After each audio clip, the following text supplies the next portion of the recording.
भूमिका। अनादिकाल से ही मानव परम शांति, सुख व अमरत्व की खोज में लगा हुआ है।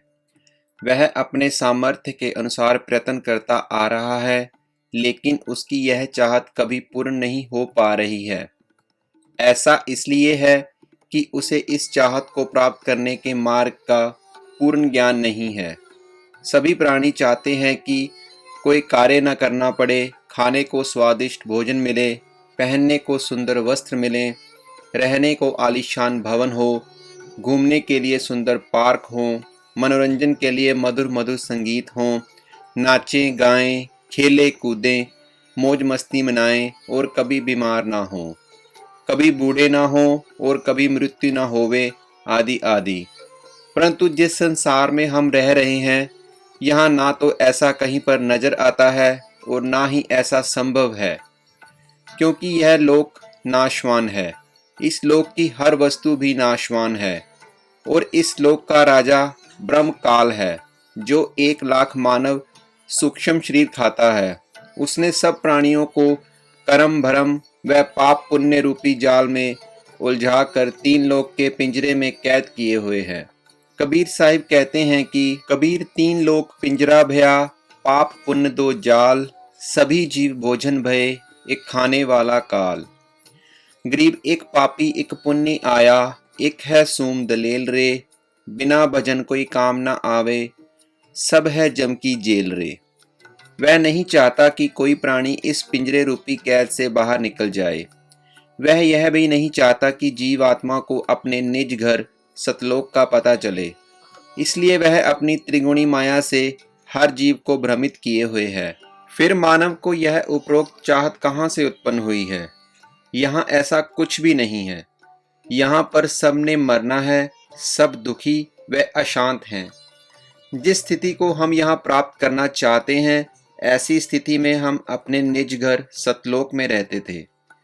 काल ब्रह्म के लोक में स्वयं इच्छा से आकर फंस गए और अपने निज घर का रास्ता भूल गए।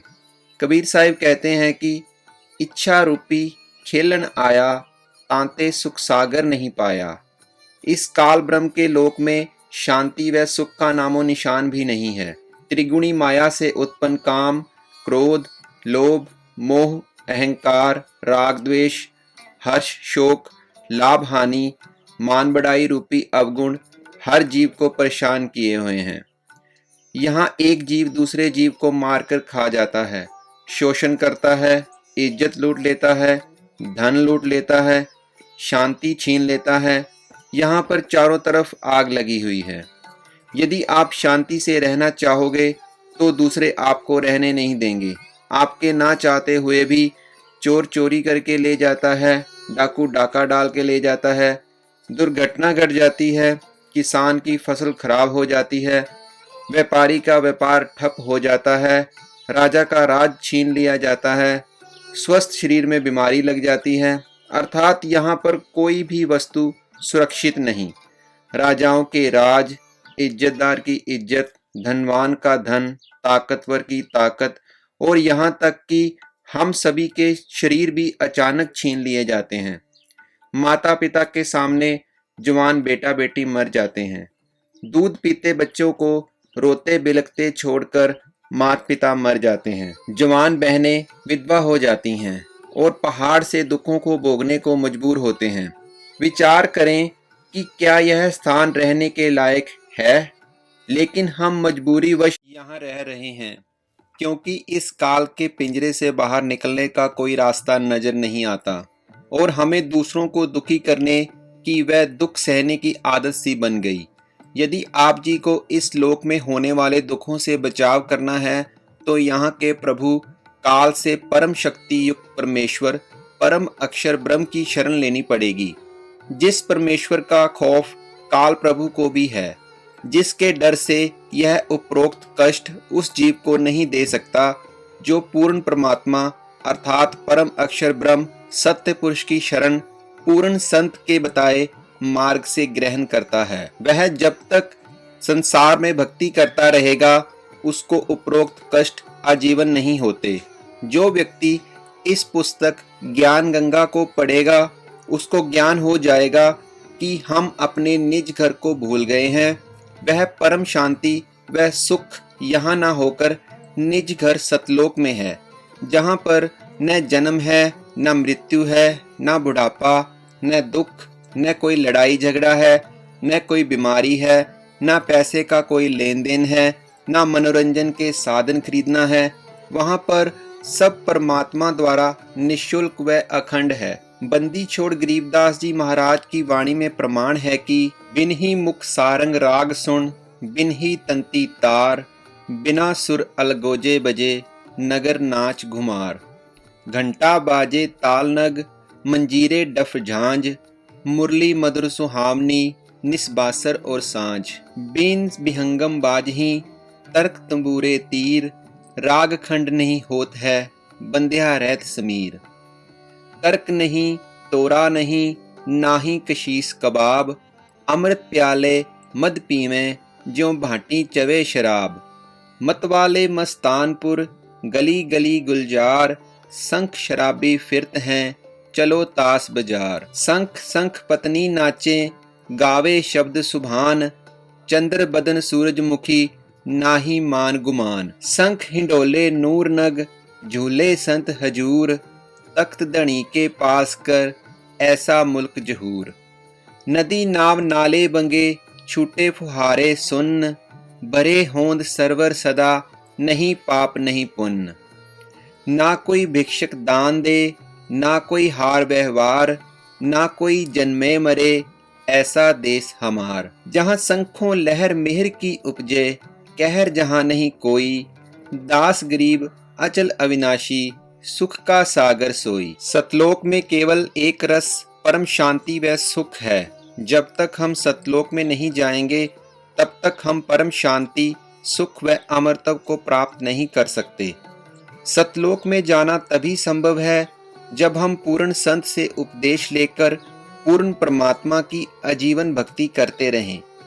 इस पुस्तक ज्ञान गंगा के माध्यम से जो हम संदेश देना चाहते हैं, उसमें किसी देवी देवता व धर्म की बुराई ना करके सर्व पवित्र धर्म ग्रंथों में छुपे गूढ़ रहस्य को उजागर करके यथार्थ भक्ति मार्ग बताना चाहा है, जो कि वर्तमान के सर्व संत, महंत व आचार्य गुरु साहिबान शास्त्रों में छुपे गूढ़ रहस्य को समझ नहीं पाए। परम पूज्य कबीर साहिब अपनी वाणी में कहते हैं कि वेद कतेब झूठे ना भाई, झूठे हैं जो समझे नाही। जिस कारण भक्त समाज को अपार हानि हो रही है। सब अपने अनुमान से व झूठे गुरुओं द्वारा बताई गई शास्त्र विरुद्ध साधना करते हैं, जिससे ना मानसिक शांति मिलती है और ना ही शारीरिक सुख, ना ही घर व कारोबार में लाभ होता है और ना ही परमेश्वर का साक्षात्कार होता है और ना ही मोक्ष प्राप्ति होती है।